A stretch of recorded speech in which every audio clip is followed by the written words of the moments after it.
उत्तर प्रदेश की governor Anandiben Patel,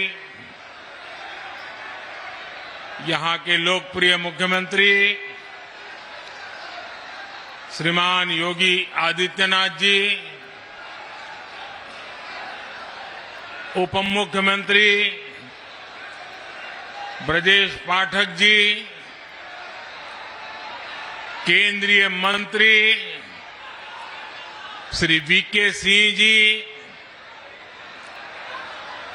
Uttar Pradesh Bharatiya Janata party के अध्यक्ष श्रीमान भूपेंद्र चौधरी जी, अन्य प्रतिनिधिगण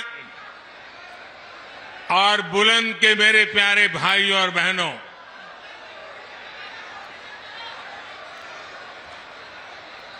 आपका ये प्यार और ये विश्वास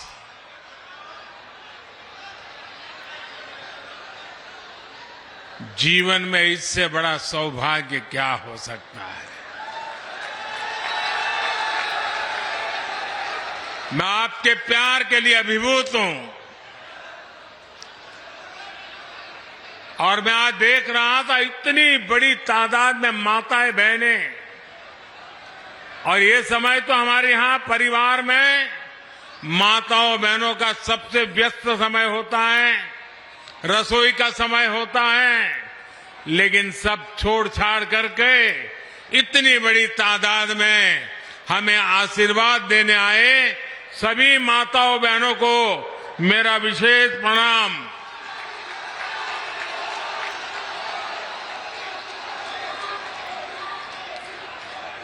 बाईस तारीख को अयोध्या धाम में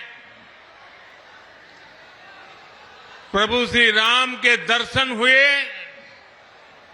और अब यहां जनता जनार्दन के दर्शन का सौभाग्य मिला है। आज पश्चिमी यूपी को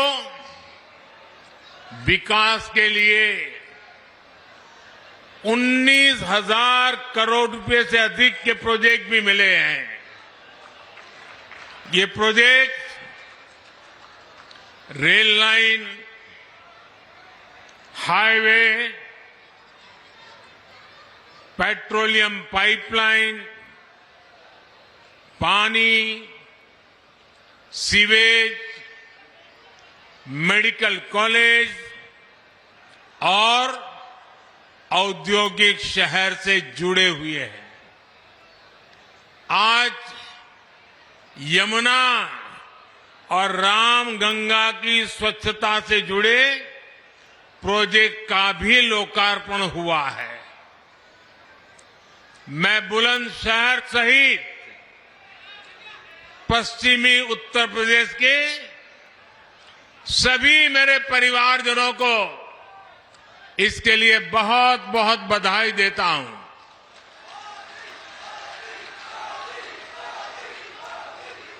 भाइयों और बहनों, इस क्षेत्र ने तो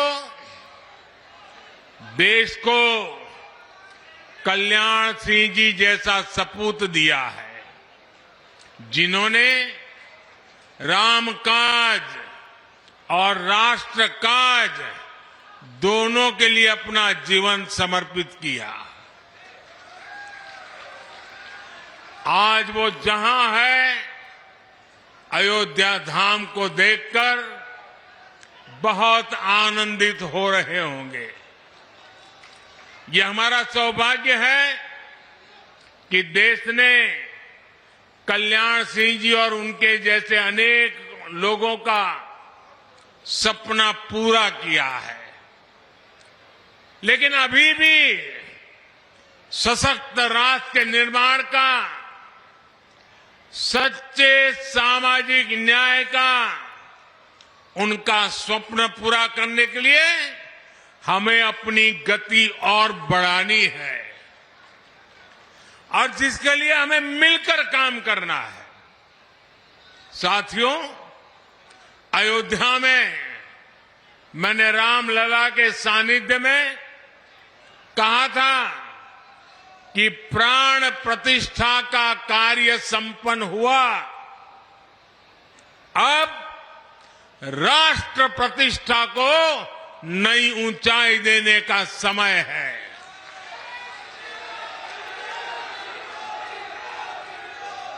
हमें देव से देश और राम से राष्ट्र के मार्ग को और प्रशस्त करना है। हमारा लक्ष्य साल 2047 तक भारत को विकसित राष्ट्र बनाना है। और लक्ष्य बड़ा हो तो उसके लिए हर साधन जुटाना होता है, सबको मिलकर के प्रयास करना पड़ता है। विकसित भारत का निर्माण भी यूपी के तेज विकास के बिना संभव नहीं है। इसके लिए हमें खेत खलिहान से लेकर ज्ञान, विज्ञान, उद्योग, उद्यम तक हर शक्ति को जगाना है। आज का ये आयोजन इसी दिशा में एक और कदम है, बड़ा कदम है, महत्वपूर्ण कदम है। साथियों, आजादी के बाद के दशकों में लंबे समय तक भारत में विकास को सिर्फ कुछ ही क्षेत्रों में सीमित रखा गया। देश का एक बहुत बड़ा हिस्सा विकास से वंचित रहा। इसमें भी उत्तर प्रदेश, जहां देश की सबसे अधिक आबादी बसती थी, उस पर उतना ध्यान नहीं दिया गया। ये इसलिए हुआ क्योंकि लंबे समय तक यहां सरकार चलाने वालों ने शासकों की तरह बर्ताव किया। जनता को अभाव में रखने का, समाज में बंटवारे का रास्ता उनको सत्ता पाने का सबसे सरल माध्यम लगा। इसकी कीमत उत्तर प्रदेश की अनेक पीढ़ियों ने भुगती है, लेकिन साथ साथ देश को भी इसका बहुत बड़ा नुकसान हुआ है। जब देश का सबसे बड़ा राज्य ही अगर कमजोर हो तो देश कैसे ताकतवर हो सकता था? आप मुझे बताइए, क्या देश ताकतवर हो सकता है क्या? उत्तर प्रदेश को पहले ताकतवर बनाना होगा कि नहीं बनाना होगा? और मैं तो यूपी का सांसद हूं और मेरी विशेष जिम्मेवारी है।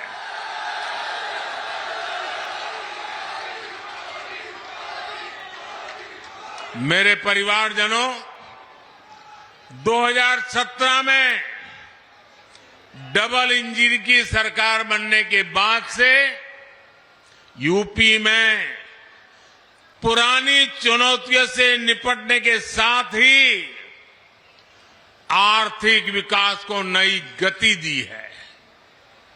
आज का कार्यक्रम हमारी इस प्रतिबद्धता का प्रमाण है। आज भारत में 2 बड़े डिफेंस कॉरिडोर पर काम चल रहा है। उनमें से एक यूपी में, पश्चिमी यूपी में बन रहा है। आज आज भारत में नेशनल हाईवे का तेजी से विकास हो रहा है, उसमें से अनेक पश्चिमी यूपी में बन रहे हैं। आज हम यूपी के हर हिस्से को आधुनिक एक्सप्रेसवे से कनेक्ट कर रहे हैं। भारत का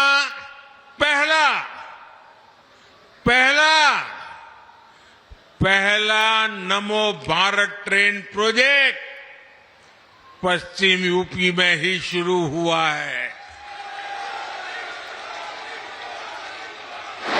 यूपी के कई शहर मेट्रो सुविधा से जुड़ रहे हैं। यूपी ईस्टर्न और वेस्टर्न डेडिकेटेड फ्रेट कॉरिडोर्स का हब बन रहा है और ये बात बहुत बड़ी है साथियों। आने वाली शताब्दियों तक इसका महात्म्य रहने वाला है, जो आपके नसीब में आया है।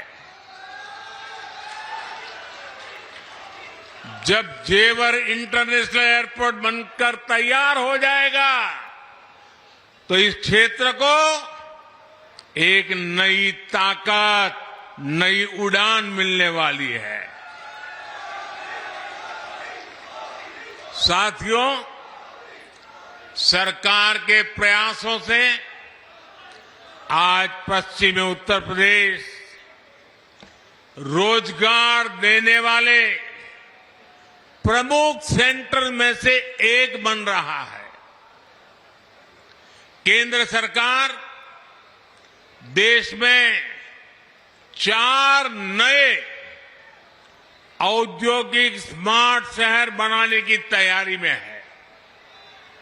ऐसे नए शहर जो दुनिया के श्रेष्ठ मैन्युफैक्चरिंग और निवेश स्थलों को टक्कर दे सके। इसमें से एक औद्योगिक स्मार्ट शहर पश्चिमी उत्तर प्रदेश के ग्रेटर नोएडा में बना है। और आज मुझे इस महत्वपूर्ण टाउनशिप का उद्घाटन करने का सौभाग्य मिला है। यहां हर वो बुनियादी सुविधाएं विकसित की गई है जो रोजमर्रा के जीवन के लिए, व्यापार, कारोबार, उद्योग के लिए चाहिए। अब ये शहर दुनिया भर के निवेशकों के लिए तैयार है। इसका लाभ यूपी के, विशेष रूप से पश्चिमी यूपी के हर छोटे, लघु और कुटीर उद्योग को भी होगा। इसके बहुत बड़े लाभार्थी हमारे किसान परिवार, हमारे खेत मजदूर भी होंगे। यहां कृषि आधारित उद्योगों के लिए नई संभावनाएं बनेगी। साथियों, आप भी जानते हैं कि पहले खराब कनेक्टिविटी की वजह से किसान की पैदावार समय पर बाजार नहीं पहुंच पाती थी। किसानों को अधिक भाड़ा भी देना पड़ता था। गन्ना किसानों को कितनी परेशानी होती थी, ये आपसे बेहतर और कौन जानता है। किसानों की उपज को अगर विदेश एक्सपोर्ट करना होता था तो वो भी मुश्किल था। यूपी समंदर से बहुत दूर है, इसलिए उद्योगों के लिए जो गैस और दूसरे पेट्रोलियम प्रोडक्ट चाहिए उन्हें भी ट्रकों में लाना पड़ता था। इन सारी चुनौतियों का हल नए एयरपोर्ट और नए डेडिकेटेड फ्रेट कॉरिडोर में है। अब यूपी में बना सामान यूपी के किसानों के फल सब्जी और ज्यादा आसानी से विदेशी बाजार तक पहुंच पाएंगे। मेरे परिवारजनों, डबल इंजन सरकार का निरंतर प्रयास है कि गरीब और किसान का जीवन आसान हो। मैं योगी जी की सरकार को बधाई दूंगा कि उन्होंने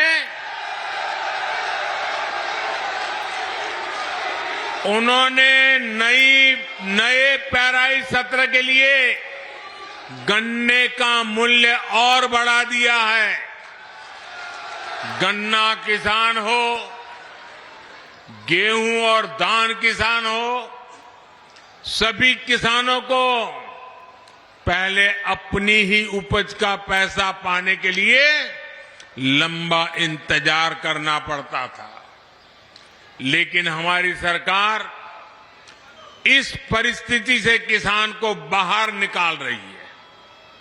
हमारी सरकार ने ये सुनिश्चित किया है, मंडी में अनाज बेचने पर किसान का पैसा सीधे किसान के बैंक अकाउंट में जाना चाहिए। डबल इंजन सरकार ने गन्ना किसानों से जुड़ी समस्याओं को भी लगातार कम करने का प्रयास किया है। गन्ना किसानों की जेब में ज्यादा से ज्यादा पैसे जाएं, इसके लिए हमारी सरकार इथेनॉल बनाने पर बल दे रही है। इस वजह से किसानों को हजारों करोड़ रुपए अतिरिक्त मिले हैं। साथियों, किसानों का हित हमारी सरकार की सर्वोच्च प्राथमिकता है। आज सरकार हर किसान परिवार के इर्द गिर्द एक पूरा सुरक्षा कवच बना रही है। किसानों को सस्ती खाद मिलती रहे, इसके लिए बीते वर्षों में हमारी सरकार ने लाखों करोड़ रुपए खर्च किए हैं। दुनिया में आज यूरिया की जो बोरी 3,000 रुपए तक की मिल रही है, भारत के किसानों को 300 रुपए से भी कम में मिल रही है। आपने ठीक से सुना क्या? ये यूरिया की बोरी दुनिया में 3,000 रुपए तक में बिकती है, जबकि भारत सरकार आपको वो बोरी 300 से भी कम कीमत में देती है। अब देश ने और एक महत्वपूर्ण काम किया है, नैनो यूरिया बनाया है। इससे एक बोरी खाद की शक्ति एक बोतल में समा गई है। इससे भी किसानों को लागत कम होगी, बचत होगी। सरकार ने करोड़ों किसानों के खातों में पीएम किसान सम्मान निधि के 3.25 लाख करोड़ रुपए भी ट्रांसफर किए हैं। मेरे परिवारजनों, कृषि और कृषि आधारित अर्थव्यवस्था के निर्माण में हमारे किसानों का योगदान हमेशा से अभूतपूर्व रहा है। हमारी सरकार सहकारिता के दायरे को भी लगातार बढ़ा रही है। पैक्स हो, कोऑपरेटिव सोसाइटी हो, किसान उत्पाद संघ एफपीओ हो, इनको गांव-गांव तक पहुंचाया जा रहा है। ये छोटे किसानों को बाजार की बड़ी ताकत बन रहा है। खरीद बिक्री हो, लोन हो, कोई फूड प्रोसेसिंग उद्योग हो, एक्सपोर्ट हो, ऐसे हर काम के लिए किसानों की सहकारी संस्थानों को प्रोत्साहित किया जा रहा है। ये छोटे से छोटे किसान को भी सशक्त करने का एक बहुत बड़ा माध्यम बन रही है। किसानों की एक बहुत बड़ी समस्या भंडारण की सुविधा के अभाव की भी रही है।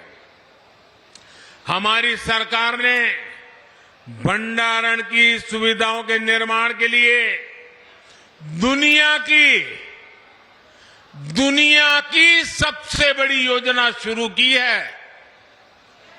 इसके तहत पूरे देश में कोल्ड स्टोरेज का भंडारण का नेटवर्क तैयार किया जा रहा है।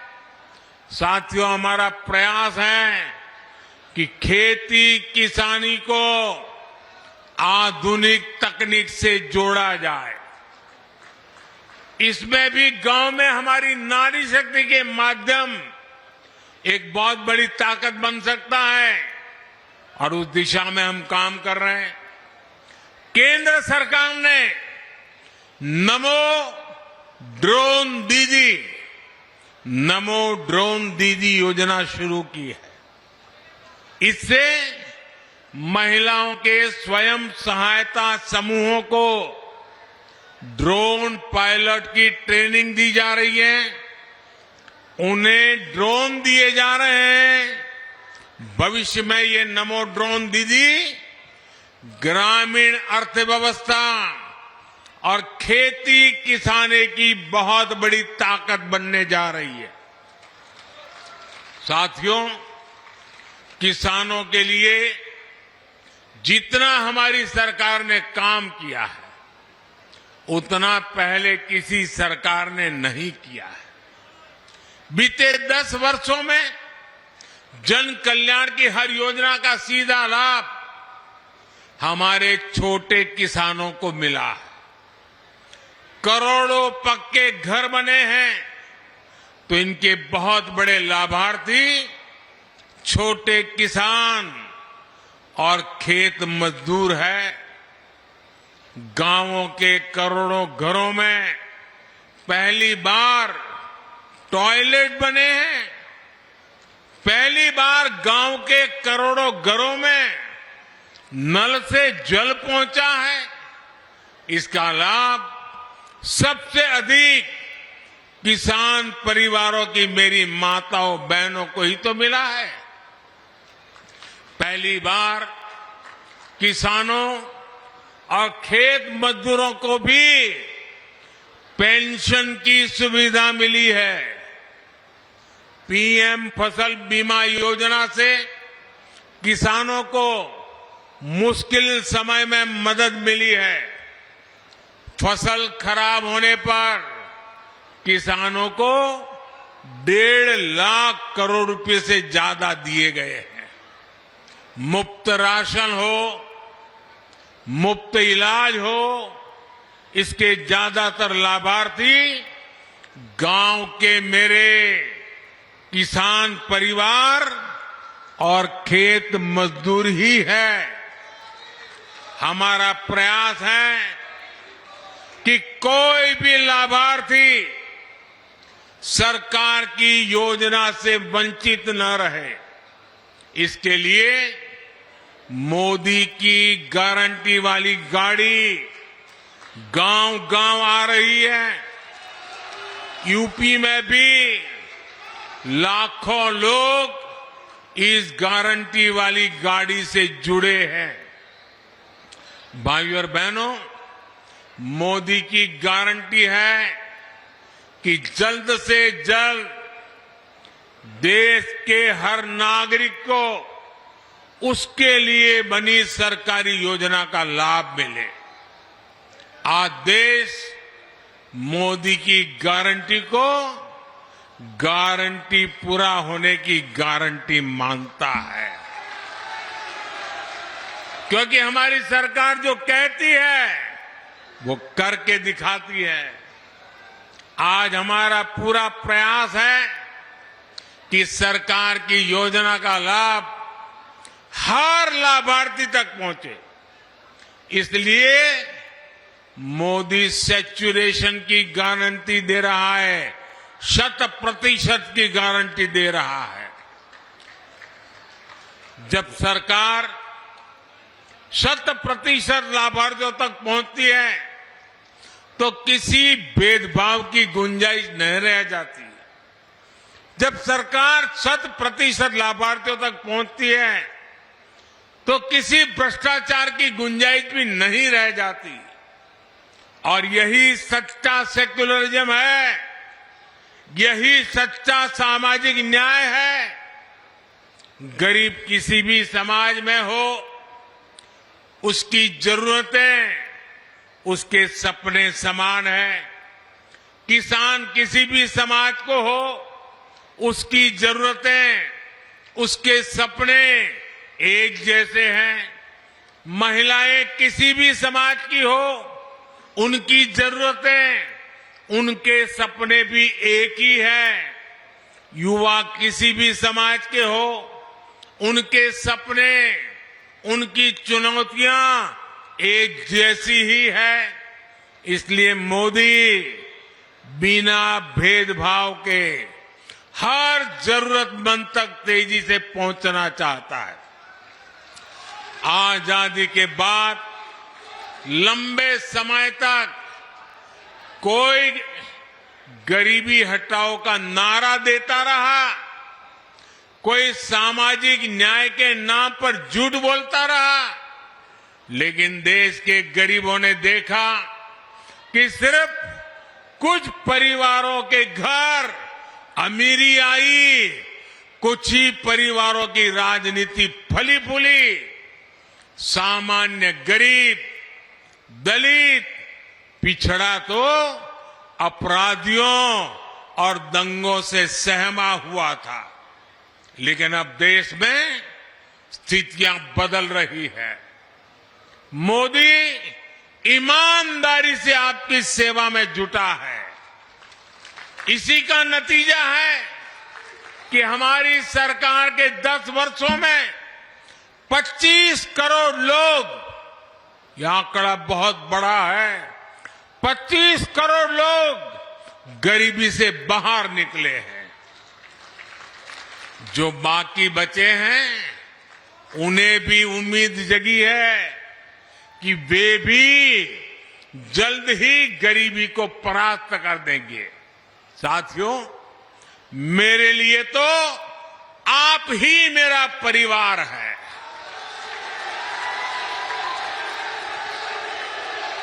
आपका सपना ही मेरा संकल्प है। इसलिए आप जैसे देश के सामान्य परिवार जब सशक्त होंगे तो यही मोदी की पूंजी होगी। गांव गरीब हो, युवा, महिला, किसान हो, सबको सशक्त करने का ये अभियान जारी रहेगा।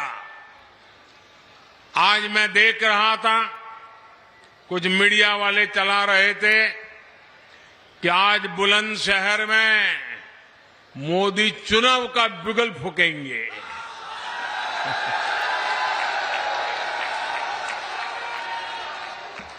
मोदी तो विकास का बिगुल फूंकता रहता है। मोदी तो समाज के आखिरी व्यक्ति के कल्याण के लिए बिगुल फूंकता रहता है। मोदी को न पहले जरूरत थी, न आज जरूरत है, न आगे जरूरत है चुनाव के बिगुल फूंकने की। मोदी के लिए तो ये जनता जनार्दन बिगुल फूंकती रहती है। और जब जनता जनार्दन जनगण ब्यूगल फूंकती है तो मोदी को अपना समय उस ब्यूगल फूंकने में नहीं लगाना पड़ता, उसको तो अपना समय जनता जनार्दन के चरणों में बैठ करके सेवा भाव से काम करने में उसका समय लगा रहता है।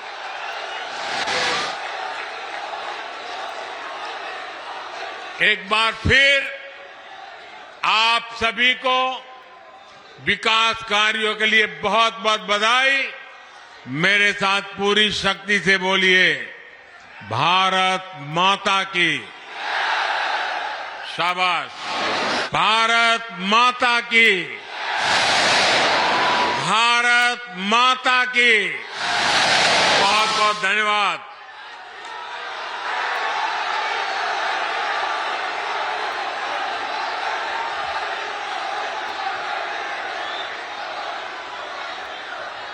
सादर आभार माननीय प्रधानमंत्री जी, आपके प्रेरणादायी उद्बोधन के लिए। हम सबको आपका अपना परिवार। तो आप प्रधानमंत्री नरेंद्र मोदी को सुन रहे थे, बुलंदशहर पहुंचे हैं, बड़ा संबोधन था उनका और पश्चिमी यूपी को 19,000 करोड़ से ज्यादा की सौगात उन्होंने दी है।